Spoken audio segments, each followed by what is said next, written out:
Today we are continuing stories from the cycling cities as part of the cycling cities campaign that ITDP launched over 2 years ago. We strive to build capacity of local governments and bring attention to good practices that enable safe cycling in cities. You can check out the Cycling Cities campaign website with the link in the chat. I'm actually dropping it right now for you. And then in this discussion, we are going to look into how building awareness and support for cycling looks like in 2 different regions. We'll talk about the city of Niteroi, Brazil, where public participation was a key attribute to the new cycling plan, and about the deployment of Cycles for Change, a national level campaign in India. So before that, I have a few technical notes. We are offering interpretations in Portuguese and English. And to access the respective language channels, simply click the globe icon found in the bottom of your Zoom screen and make a selection. If you happen to be bilingual, you do not need to make any selection. You can follow live closed captioning by clicking the CC icon also found in the Zoom control panel. And in this session, we'll use the Q&A box to gather any insights and questions from the audience. So feel free to add yours at any point. And finally, of course, we are recording this webinar and we'll share it with everyone post the session and on our YouTube channel. So with that, I would like to actually give a warm welcome to our today's moderator, Daniele Happy, Active Mobility Manager of ITDP Brazil, who has an extensive experience working on non-motorized transport projects. And she is also involved in coordinating the cycling cities in Brazil. And Daniele will share with us a brief perspective and also introduce the 2 panelists. So with that, I will just hand it off to Daniele. Thank you, Ivona, and good morning, good afternoon, good evening, everyone. Well, in many places around the world, cycling is not seen as a mode of transport, right? And we often discuss the lack of cycling, the lack of safe cycling infrastructure, which is a very tangible transformation of our cities. But we know that we also need a change in the mindset to accelerate the adoption of long-term policies that support and prioritize cycling. Today, we'll hear from experiences in 2 large countries in the global south, Brazil and India. And these are 2 highly unequal countries, where we know that cycling can be an important tool not only to tackle environmental issues, but also to reduce social inequality and to improve access to opportunities that are available in the cities. We'll bring perspectives from the national government and national and city government, and we're going to explore challenges and possible collaboration. And we'll especially look at how these regions approached awareness for cycling, considering different political contexts. Ginal Tavla is here with us to bring the national perspective, and she works, hello, Ginal, and she works as the principal advisor at the Smart Cities mission of the Ministry of Housing and Urban Affairs in India. And she anchors initiatives to transform streets and public spaces in India, and she'll be talking to us about these initiatives. And we also have Felipe Simões, who is the head of Niteroi de Bicicleta, the cycling planning unit at the city of Niteroi. Niteroi is a city of about 500,000 inhabitants in the metro area of Rio de Janeiro, and is part of the Cycling City campaign cohort in Brazil, along with Rio, Recife, and Fortaleza. Welcome to the both of you. And we'll start with Ginal. Ginal, could you please tell us a bit about the Smart Cities mission and how it connects to active mobility and behavior change? Yeah, sure. Thank you. Thank you, everyone, for having me here. And this is so exciting. I think we have a lot of people from across the globe, and very happy to be sharing the India story. So I'll start off with just a context setting of who we are, the Smart Cities mission, and then I'll sort of talk a bit about cycling.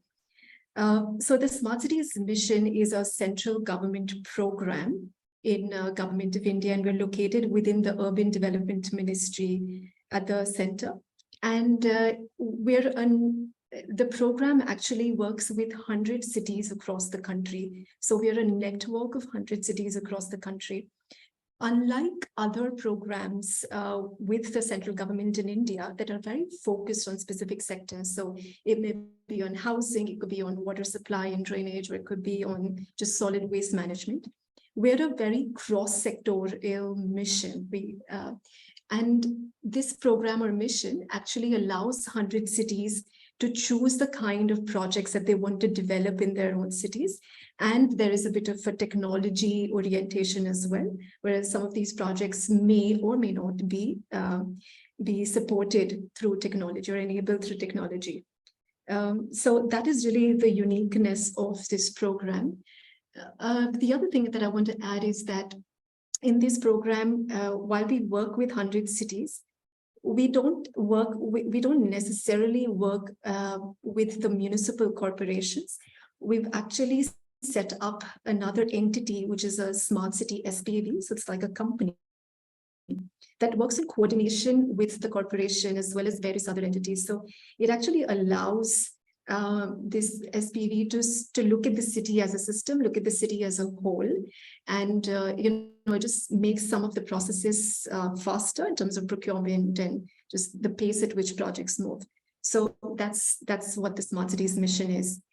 And within the mission, we've been, like I was saying, because the cities have a choice to undertake the kinds of projects that they want to, there's been a wide spectrum of projects that they've been undertaking, whether it's a waterfront project or a lake rejuvenation project or a certain NMT project or creating healthy streets. So we've seen a spectrum. And within that, there's been a lot of work on street projects as well as public bicycle sharing and so on.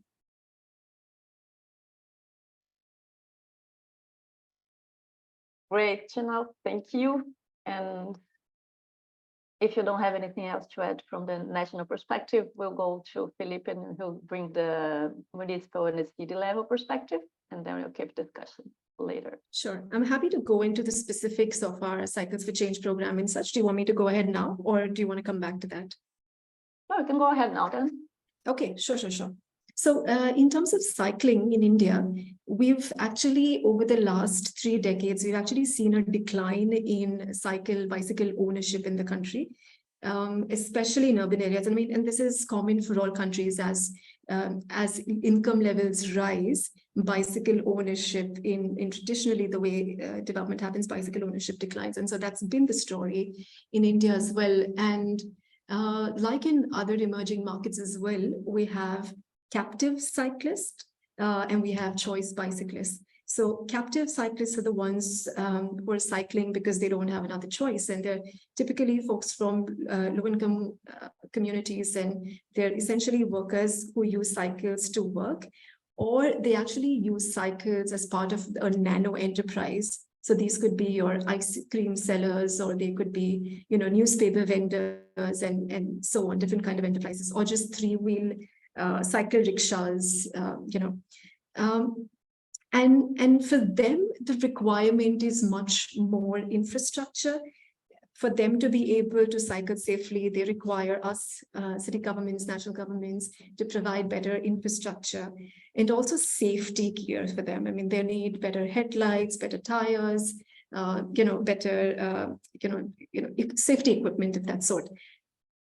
What we're trying to focus in through our India Cycles for Change program is actually we're focusing on the choice bicyclists. So trying to get folks who are otherwise in their cars to change their modal choice to cycling. And so here they could be recreational cyclists, or or they could be new cyclists that we're trying to get to shift. And the way we started off was actually during COVID, when about 1,800 cities across the world were looking at transforming their streets and public spaces. We also sort of on the go right after the World Bicycle Day, actually in 2020, we thought that, let's not just have a celebratory function, let's actually do something about it. But we didn't have a mandate at the point. Within our program, there was no specific focus on cycling. So we were like, let's create a mandate. And so we started off with this campaign, India Cycles for Change. And it started off as a competition, almost a challenge, where because of the particular political economy within which our program is set up, the way our program is designed, because we have this element of choice, we were able to create this, and because our smart cities are so networked, well networked amongst themselves and networked so closely with us, we were able to create this sort of challenge, a competition, and we invited cities to participate. And so we went about this in a slightly test, learn, scale format, where cities, we encourage them to undertake certain pilot projects. It could be a kilometer or two stretch where they're able to, improve the streets, create safety elements.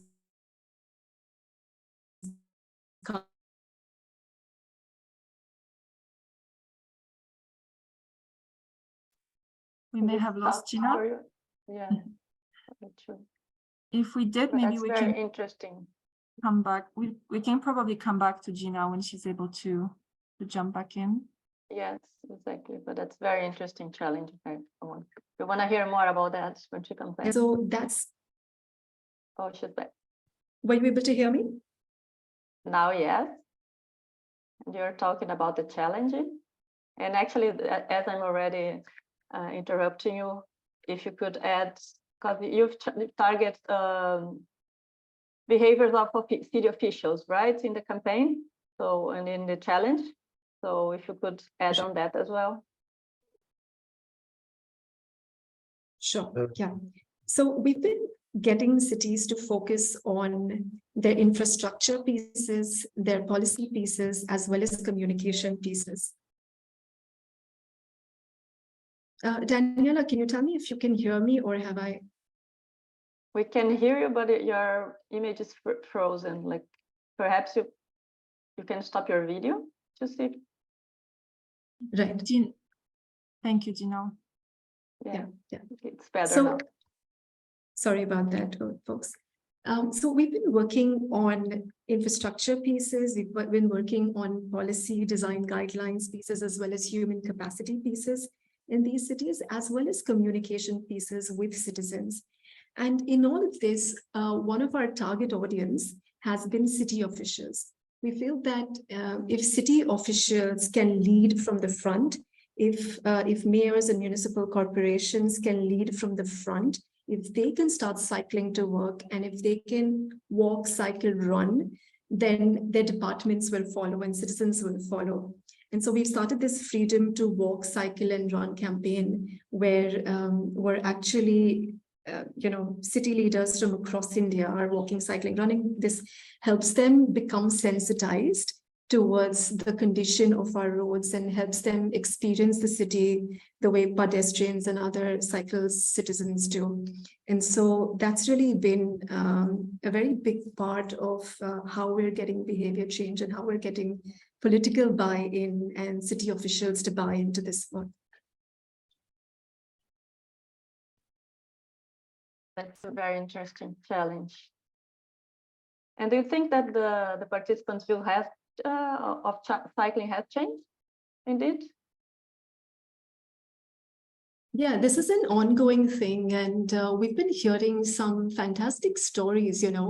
We've had municipal commissioners who've had severe health issues just because of their slightly sedentary lifestyle that comes with a lot of stress and responsibility.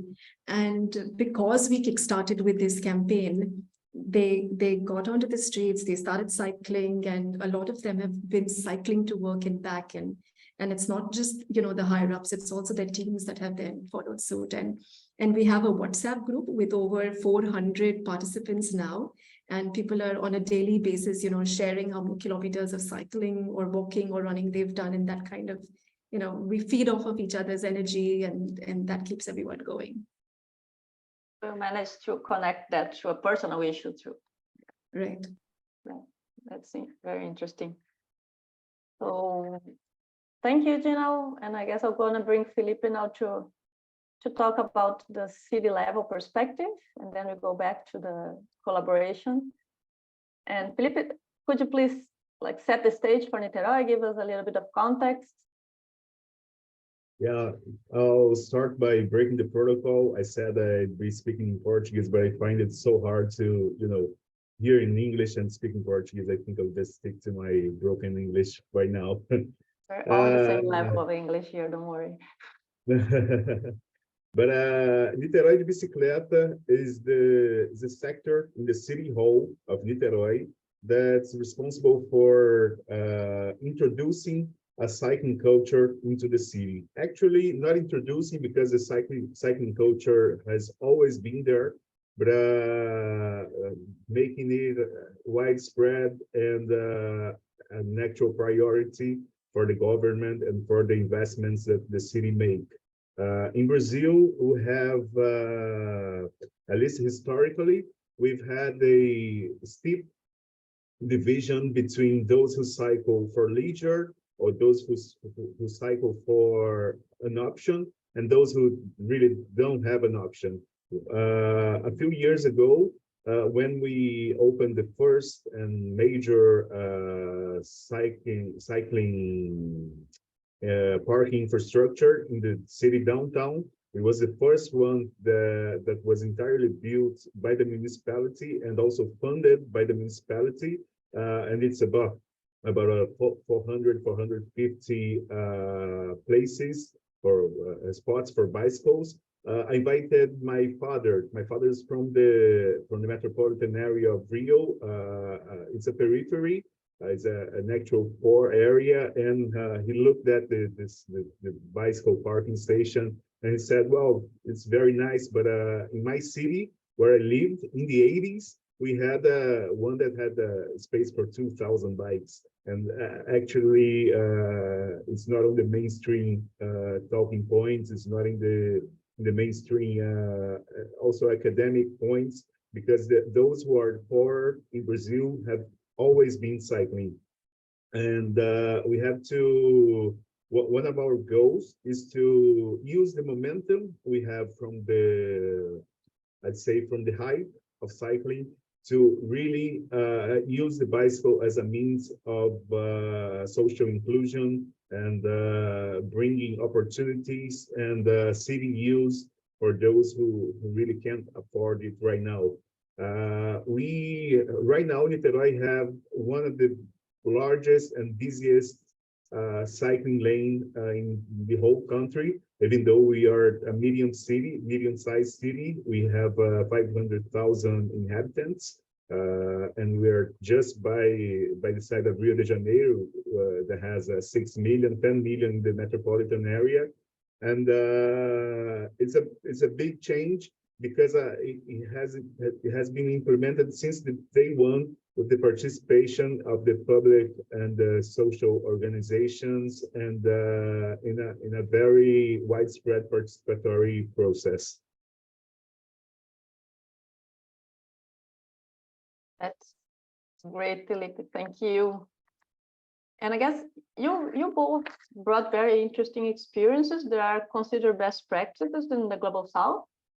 But we are aware that paving the way to truly integrate cycling as a mode of transport in our cities is still very challenging, right? And as important stakeholders from various fields in our country, they still see the car as the central solution to our cities, to our economies. So we still have a long way to go in really persuading and convincing people that cycling can be an important tool to sustainable mobility and to sustainable cities.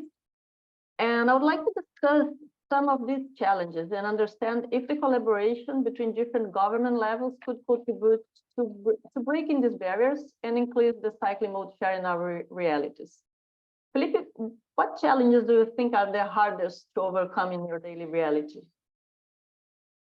I think the hardest challenge is that we have a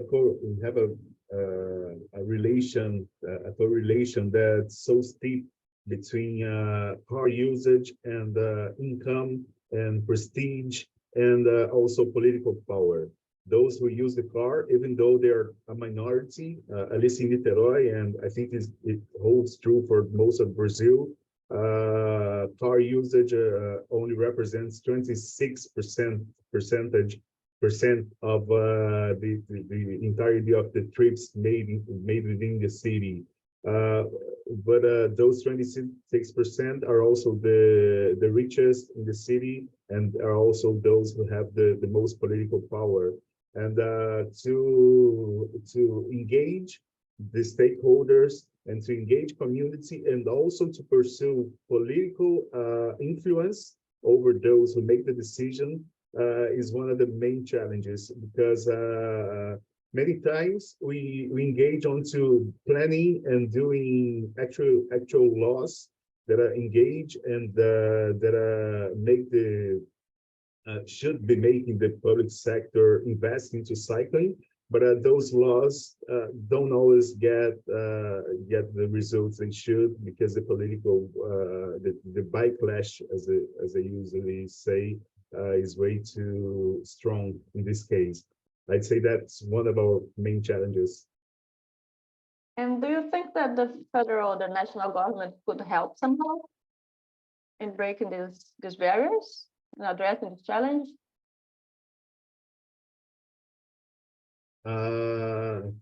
The national government is of a vital importance. We wouldn't be where we are today if we didn't have the national laws, the national plans, and the national arguments that we have right now to prioritize cycling. I said the laws don't always get followed, but if there weren't any laws in the national level, it would be surely way harder than it already is. Yeah, I guess it's important to tell our audience that in Brazil, we do have a national sustainable urban mobility policy, right? Although it's hard to get to implement it, it's there, like the national framework is there. I know some other countries don't have that. And even if all these regulations, it's too hard. So, and Felipe, also, like, do you have anything else to say about the urban mobility plan in Niteroi? Yes. Sorry, because people, just to tell you, like in this national urban mobility law we have, requires cities to have a sustainable urban mobility plan in the cities with more than 2,000 inhabitants. Exactly, and the first deadline was 2013, I think, and now we are looking for 2026 for the cities to be obliged to have the national the mobility plan. Niteroi already has one, and when Niteroi was created in 2013, we started working on a cycle plan for the whole city, and it was a participatory planning process, and the entirety of the cycle plan was embedded into the mobility plan. It was 2019 when it was created, and one of the I think main points of that plan was that on the process of making it, the whole transportation system of the city was computer modeled, and the only interventions that were responsible or potentially responsible for lowering in a widespread manner the commute times were the cycling network and a VLT, a tram system. We could open as many tunnels or build as many viaducts and elevated roadways, and none of them would actually solve the mobility issue. The bicycle and the tram network would. Right. And Janelle, how do you see Felipe's comments? Do they reflect the reality in India as well? Do you have a national framework, right? Yeah, we have an NMT policy at the national level. Yeah. In India, actually, urban development is a state subject. So we have the national, state, and city governments. And so actually city governments are the state level is where the urban development decisions actually get made. national level is much more advisory in nature. So while we do have the NMT policy, the implementation willingness actually lies with the state and the local governments.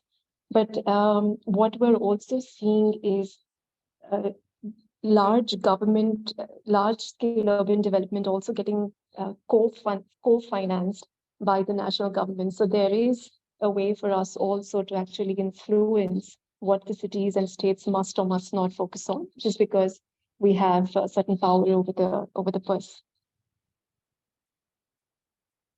But actually, I had a question for Felipe. Felipe, was really good to see that you have a city mobility plan. I was just wondering if that was also tied to a certain budget for NMT in your city, and if that has changed, that has actually grown over time after the plan came into implementation.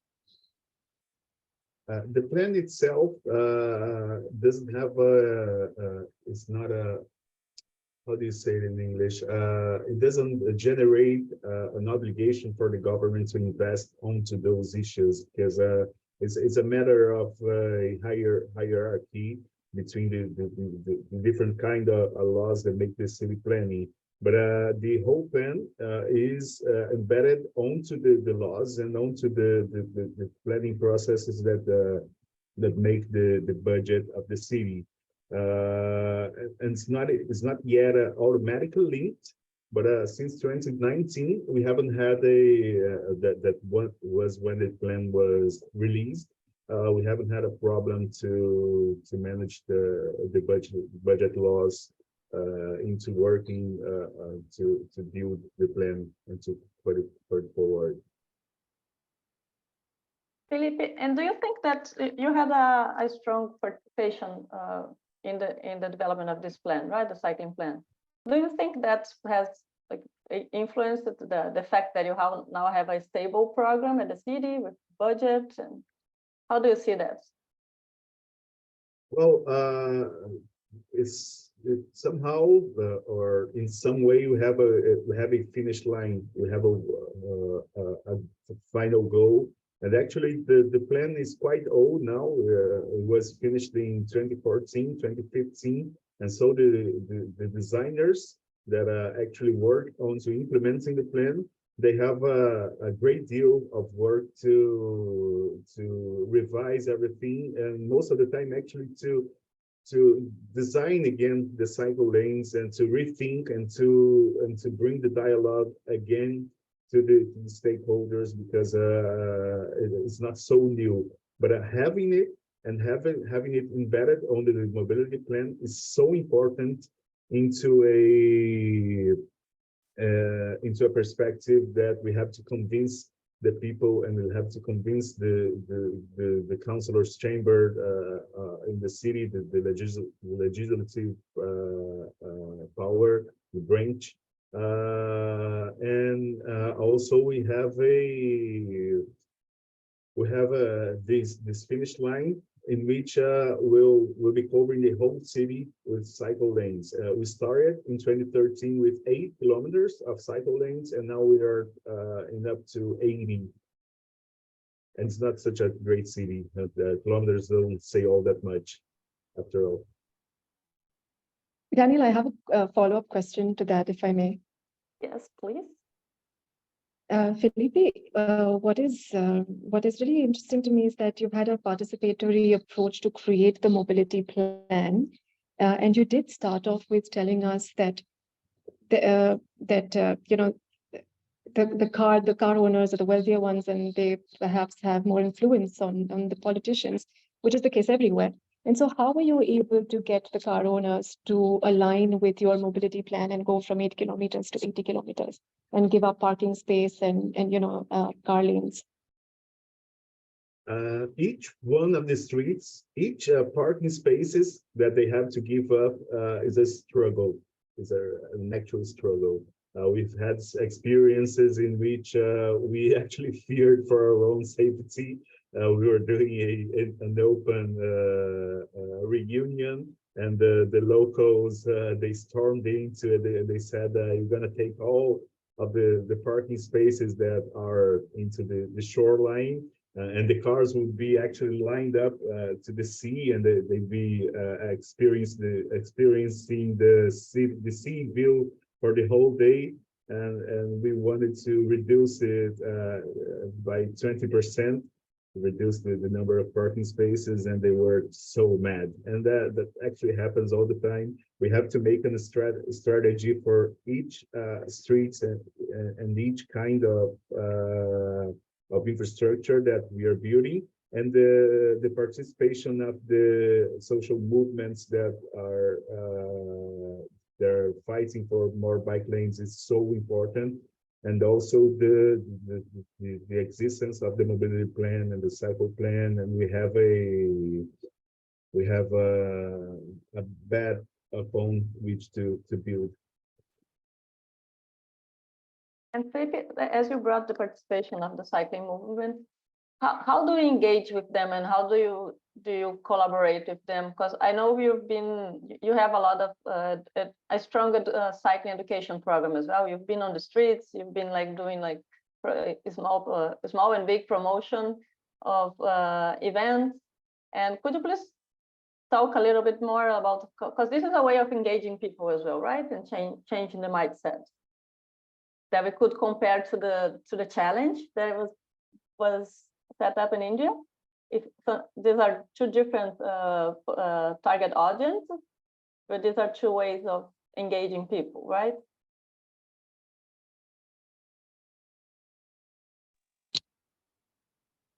Sorry, could you repeat the question?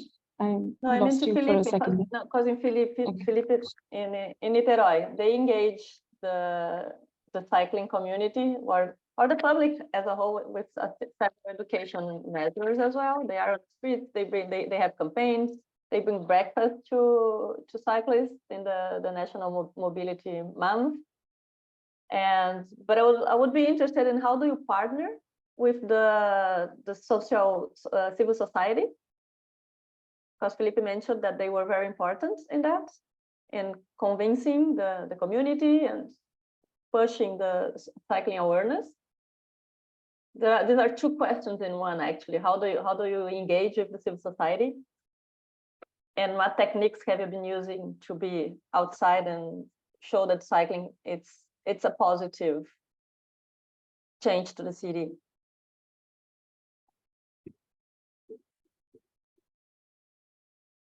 Felipe, that's for you, Felipe.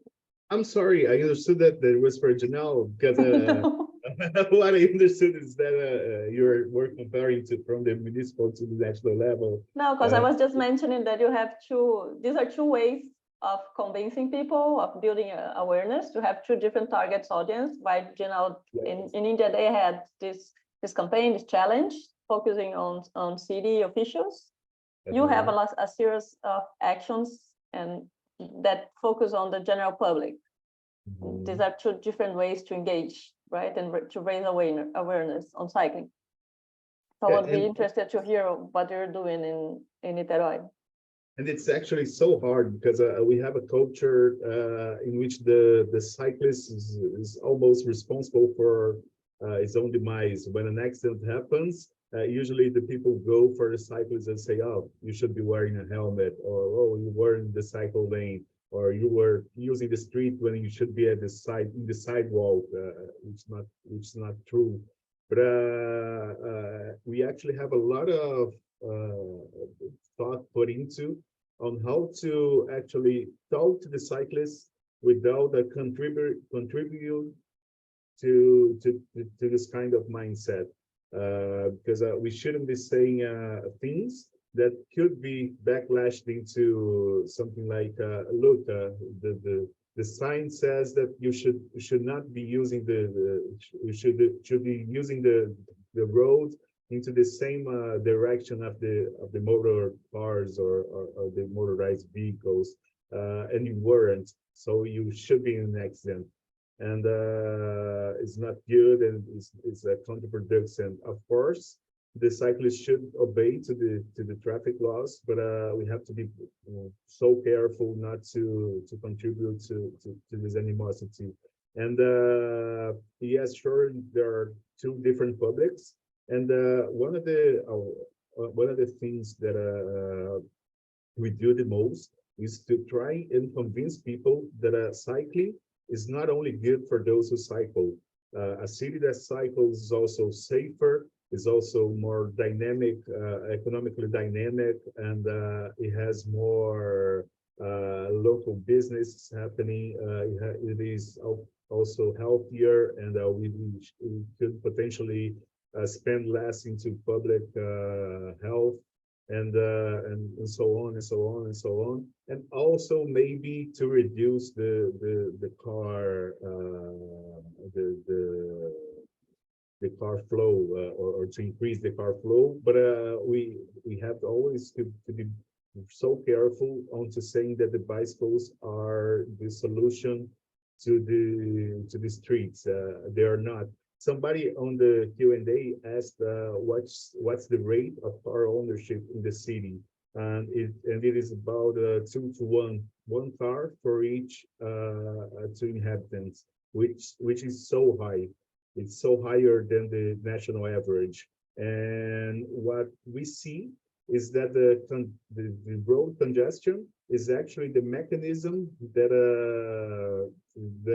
is the most involved into the modal choice of each inhabitant on the daily basis. And if we, it's so known into the bibliography and into the academy. If we increase the flow, we bring more cars to the streets, and we bring congestion to the city widespread. And in the same analysis, if we decrease the space for cars, the number of cars on the street will also adapt, and the congestion just won't go away.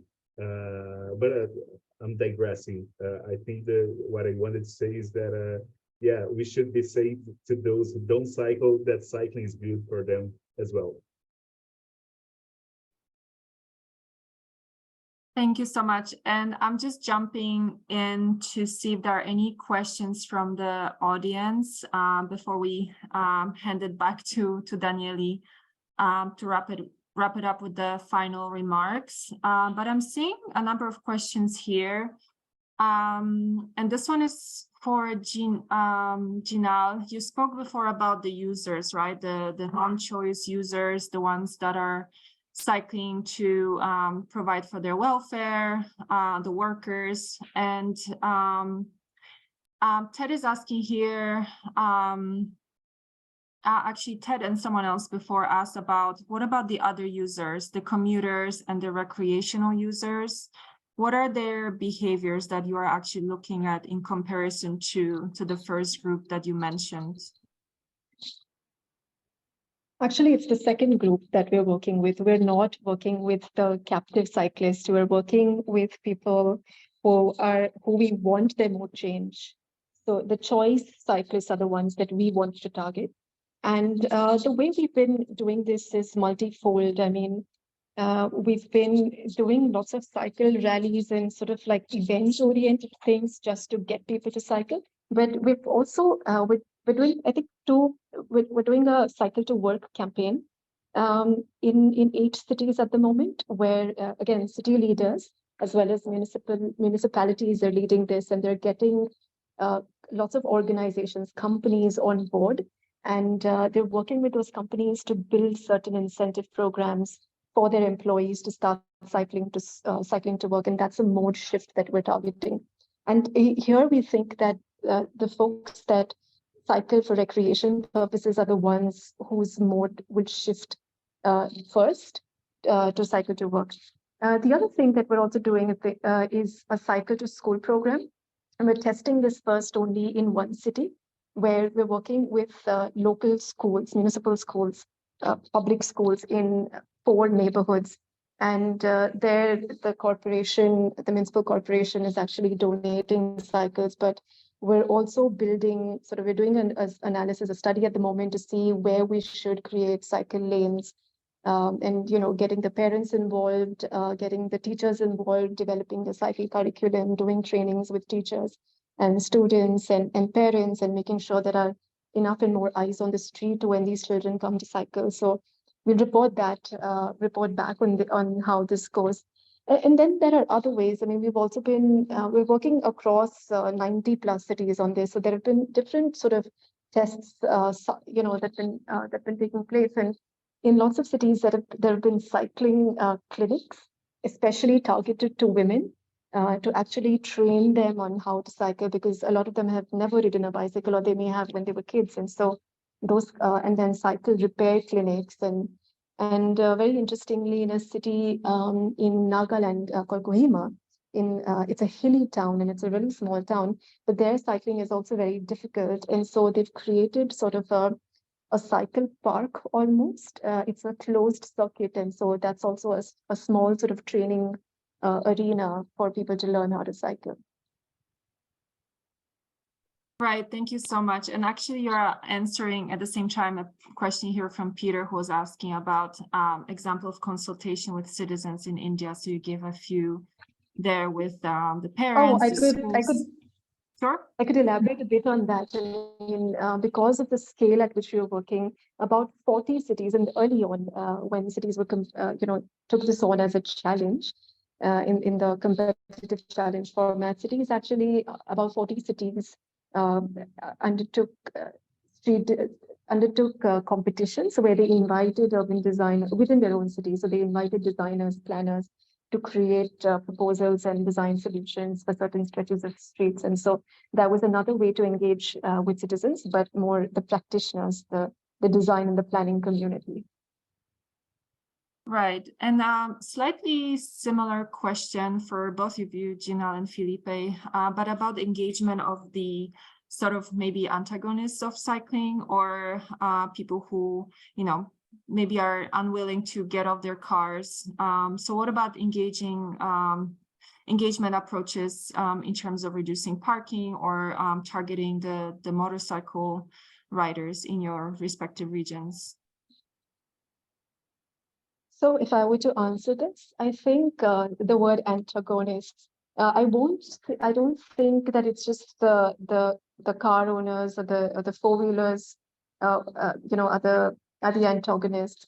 It's also municipal engineers, who are trained with a certain engineering mindset, the traffic police, and their purpose is actually sort of just for the traffic to move very fast and have the roads sort of traffic to be cleared, right, very quickly.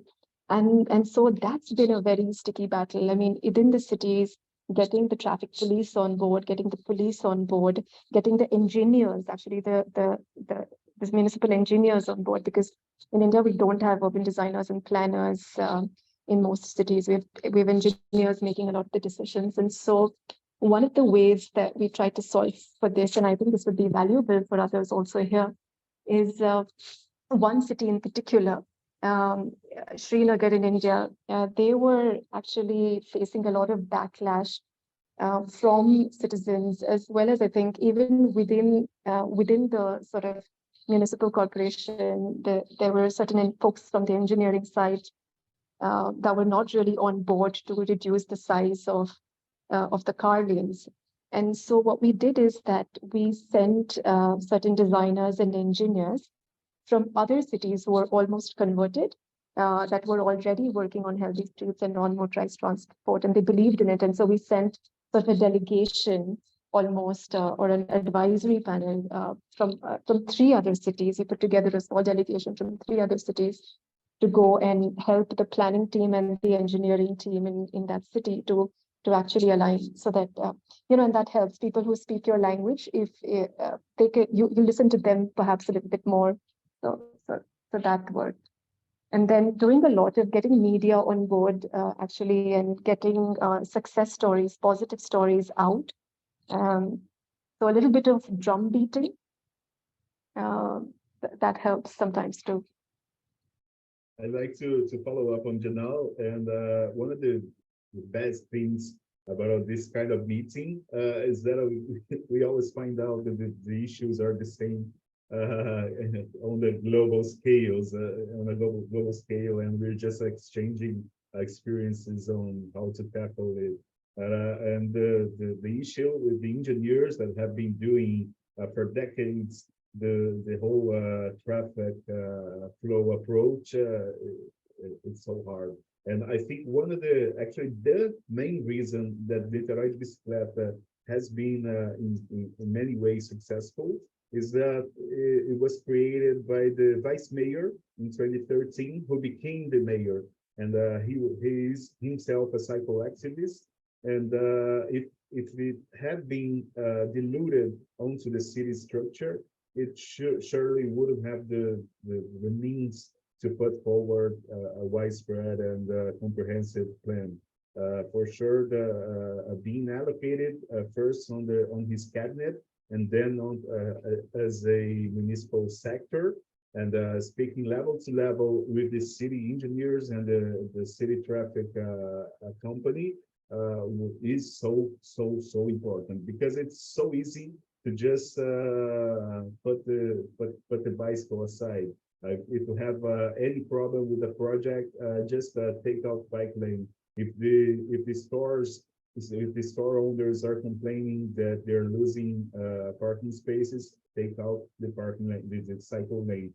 And we've lost so many times that we have references now. We can say, remember that one project when the cycle lane was taken out, and it is still a headache. Well, let's do it differently, but they don't. And then we try it again. Thanks so much, both. I'm going to keep going, Daniele. You can interrupt me, but slightly, because we have a lot of questions here. Yes, we do. Slightly switching gears towards funding. So one of the obviously successful outcomes of those support building activities is securing dedicated funding. So what are some creative maybe funding and financing tools to to support cycling in your region? Someone was actually in the chat mentioning examples from Fortaleza and elsewhere. So can you share anything that maybe is unique to your region that other cities can look upon?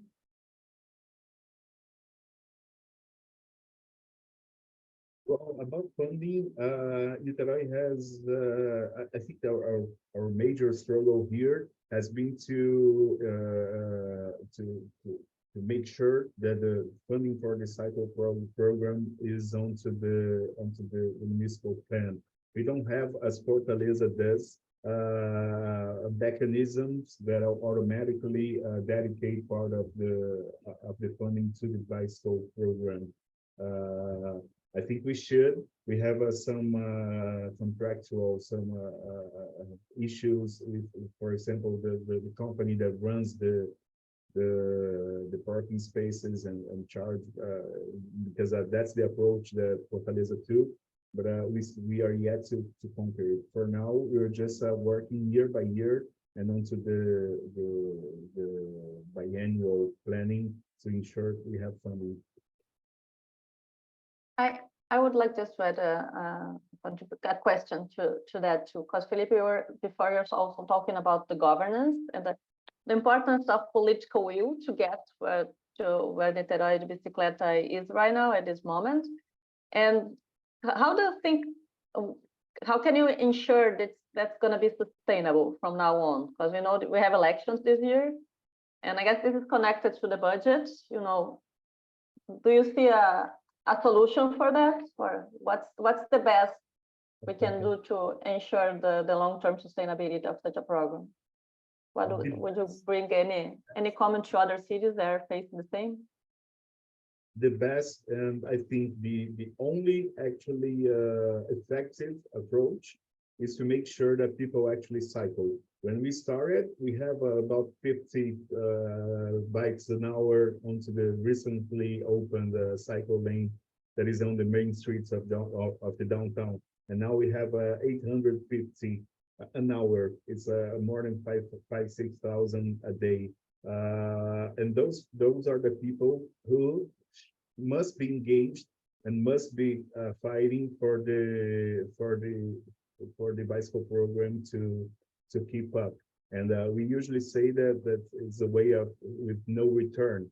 There's no return from the point we are now, because people are not already engaged, but being engaged And we are also engaging different sectors. We have so many people that depends onto cycling and onto the bicycle to make a living. We have tourist companies that do cycle touring onto the city, and we have lots of bicycle stores and bicycle factories. And our approach, besides the planning issues, because the planning is already taken care, bicycles onto the planning, but of course planning can change. You can make a new law, and you could theoretically make a new law and take out bicycle cycling. But engaging the community, engaging the stakeholders, and creating a critical mass to push things forward is so important. I have a question here, actually, from Aline. I hope I'm pronouncing your name correctly. It's sort of going back to the beginnings of those initiatives and activities. How do you actually foster or instill this shared vision? It is indeed hard to build that within the governments, within the transport planners, and even society, while you already have a cycling group. So how you build that vision that actually everyone can share and really feel that they hone on to it?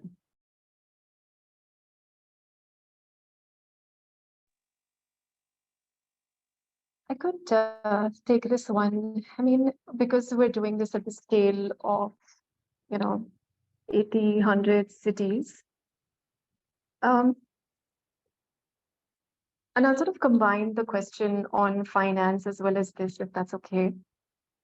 What we've been able to do in the last 2.5 years right now is just sensitization. I can tell you the kilometers of cycling track and healthy streets tracks that we built, the number of public spaces we've built. But what we've really been able to achieve actually is sensitizing local governments more than anyone else first on what constitutes non-motorized transport, the benefits of cycling and walking, and how that actually needs to translate to infrastructure, what a street design should look like, what a healthy street policy should look like, the kinds of capacities, the kinds of skills and talent that you need in the cities. I think this kind of sensitization among city governments is where we are at right now. But we've been able to do this at scale. We've been able to do this well, I think, for 40 cities, and for the remaining 60 or so cities where we've had a very light touch. So it may not necessarily for us at this point translate into a lot of infrastructure, but I think sort of it's a long-term, we're here for the long term.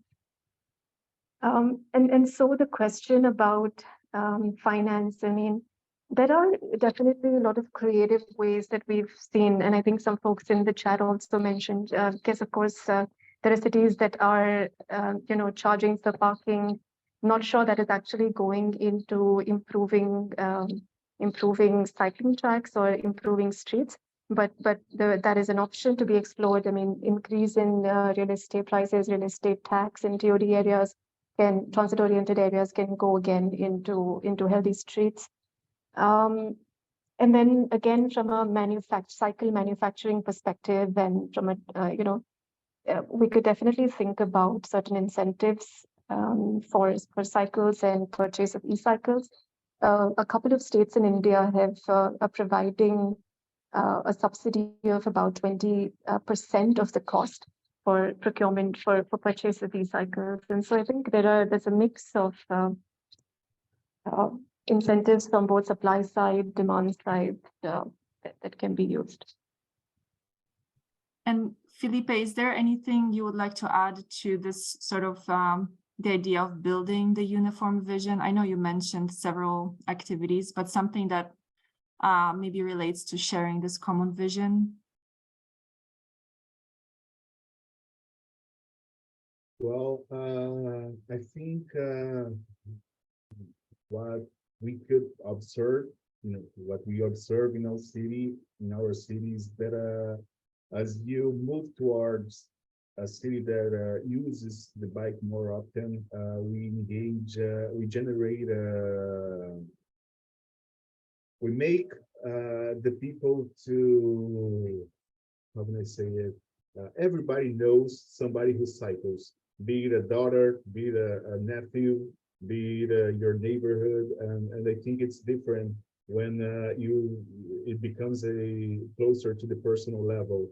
It's a different thing to have that imaginary abstract cyclist that you don't care about when he's on the road, but when it could be someone you know, and when you can hear from somebody who cycles about the pains and the difficulties and the hardshipness that he or she has to overcome to use the bicycle, I think it changes something onto the head. And that's something you can only achieve by increasing the number of people cycling.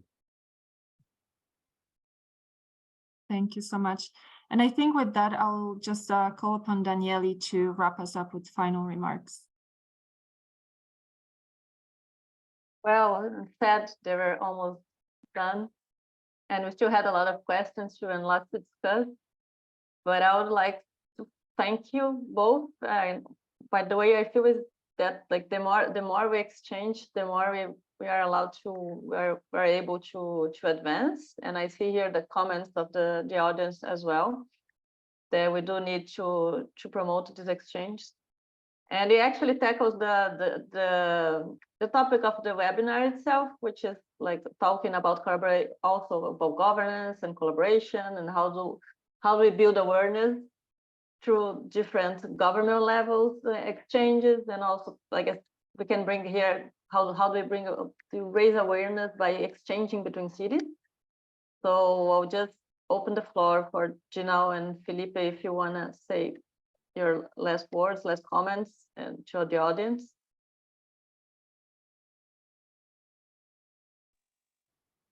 I think the key is to be consistent and sustain the momentum. I mean, at least for us, I think it's first time in the history of India where we've had over 40 and at some point 90 cities so get together to improve their streets and improve cycling in the cities. And I hope that we're able to build on this momentum that we've set out to create. And it's hard, especially to do that when there is a political change in leadership across different areas in city at the national government. And but we hope that the network effect sort of helps us sustain this, and the cities are able to keep inspiring each other, and the various partners, including ITDP for India and other partners, are able to keep this momentum going, such that, you know, even if we're not there, the momentum is on. Thanks, Ginal. Felipe, would you like to say any closing remarks? I'd like to point out that we are so lucky to have ITDP Brazil right next door. Their office is in Rio. Danielle is such a great partner onto this process. It was a great pleasure and honor to be here this morning, at least in Brazil, it's morning. And also to hear from Janelle that we have so much in common between India and Brazil. Of course, we're a bit smaller, but we are both large countries with large challenges upon. And I think to wrap it up, I just like to say that it's possible when we integrate a political will and an engaged society. It's actually possible for us to change. And what ITDP does with cities that are engaged, at least in Brazil, is so valuable. And even for us, we are who are trying to do the political thing here in Niteroi. ITDP offers such a great insight. Thank you so much. Thank you so much, everyone, and especially those parting words, inspirational words. So thank you all. Thank you, Daniele, Felipe, and Ginal, and of course you, the audience, for joining us today. I just wanted to end this with an invitation to our another exciting webinar, looking this time at the opportunity of low emission zones as tools that can help combat climate change and air pollution. So join us on August 22nd. You can click on the link that I shared in the chat. With that, just thanking everyone again and see you next time. Bye-bye.